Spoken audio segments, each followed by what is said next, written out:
Welcome, everyone. Today, we're jumping right into a massive, fast-moving employment opportunity that just hit the wires from the government of Manipur. If you've been on the hunt for a government contract-based role, you are definitely going to want to pay close attention to this explainer. The Department of Horticulture and Soil Conservation has just opened the door to hundreds of new positions. So let's dive right in and see exactly what's on the table. Here's the roadmap for this explainer. We'll start with the big opportunity, then break down the available roles, check if you qualify, walk through the selection process, and finally, give you a solid application action plan. All right, part 1, the big opportunity. So on June 10th, 2026, the government officially announced a major recruitment drive. And the scale of this is honestly something you don't see every day. 282. That's the sheer volume of total vacancies up for grabs right now. We're talking about 282 contract-based jobs covering a huge spectrum of roles within the Department of Horticulture and Soil Conservation. Honestly, whether you've got a highly specialized degree or you literally just finished your Class X exams, there's a really good chance there's a spot for you here. What's really cool is how these 282 vacancies are distributed. The jobs span across multiple levels. We've got 67 spots for assistant agriculture officers. Then there's a really solid chunk of 90 positions for lower division clerks and field assistants. But the biggest slice of the pie, that's 125 vacancies dedicated entirely to Group D support staff. It's great because it shows this drive is super inclusive of entirely different educational backgrounds. Now, we always want to validate our info directly from the source. The official government data completely backs up these 282 positions, cleanly dividing them among different reservation categories like unreserved, OBC, ST, and SC. It's all right there in black and white. Moving on to Section 2, breakdown of available roles. What exactly is open? Okay, so we know there are 282 jobs, but what are the actual roles? And let's be real, what's the pay? At the higher-paying Group B and Group C levels, we have the Assistant Agricultural Officer, with an impressive 67 vacancies, offering a monthly remuneration of 17,700 rupees. Next up is the LDC, or Office Assistant cum Computer Operator, with 56 open spots at 10,850 rupees. And then, the Field Assistant role has 34 vacancies at 9,950 rupees. That's a really robust number of openings for skilled candidates. Now let's look at the Group D support positions. We group these together to cleanly organize all these entry-level opportunities. All of these roles, from peon and mali to fieldman, chowkidar, and lab attendant, offer a standardized remuneration of 7,400 rupees per month. With over 120 positions available across these specific titles alone, this is a massive chance for matriculate-level job seekers to lock down a steady contract role with the government. All right, Section 3, do you qualify? Let's check those eligibility checkpoints. Before you rush off to fill out an application, we need to talk about the strict geographical, linguistic, and educational checkpoints.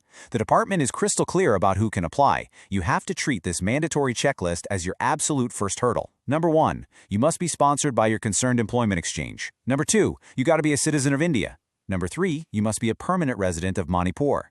And number 4, you have to speak Manipuri or any of the notified scheduled tribe dialects of Manipur. If you miss even one of these bullets, unfortunately you can't proceed.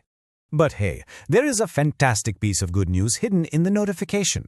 They're offering a special benefit, a one-time age relaxation of exactly 2 years for applicants who are currently above the upper age limit. This is absolutely crucial because this 2-year grace period is in addition to the standard age relaxations already out there for SC, ST, and OBC candidates, as well as government servants. It's a super generous window that might just pull you back into the running. As for educational requirements, it firmly depends on the role you want. If you're aiming for that Assistant Agriculture Officer spot, you need a BSc in Agriculture or Horticulture. Going for the LDC role, you need to be a graduate and have completed a specific computer concepts course.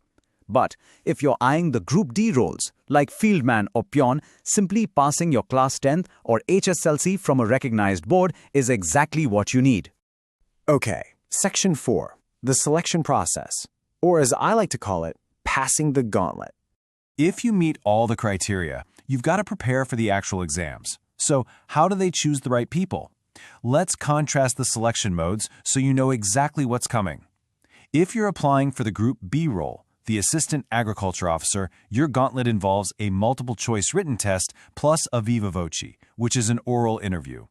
However, if you are targeting Group C or any of those Group D roles, your selection is based entirely on the written test. That's right, no interview required for those levels.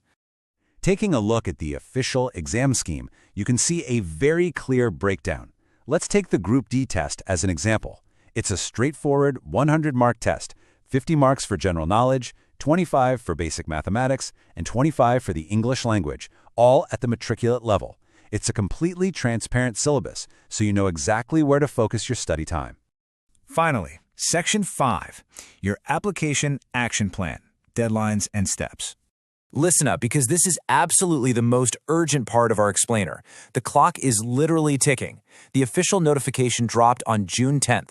The forms are available online starting June 15th, and you can start submitting them the very next day, June 16th. But look at that last date, June 30th, 2026. That is your absolute hard deadline.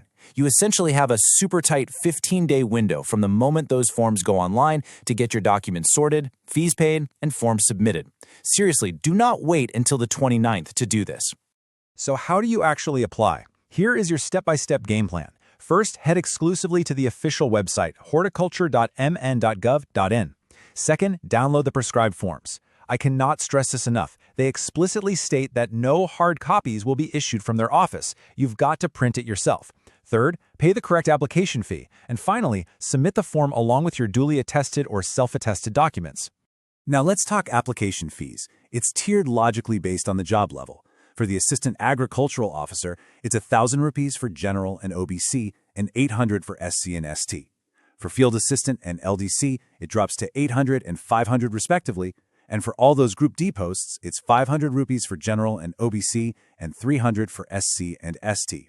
Oh, and a crucial detail. If you are a person with benchmark disabilities, your application fee is completely waived. 0 rupees across the board.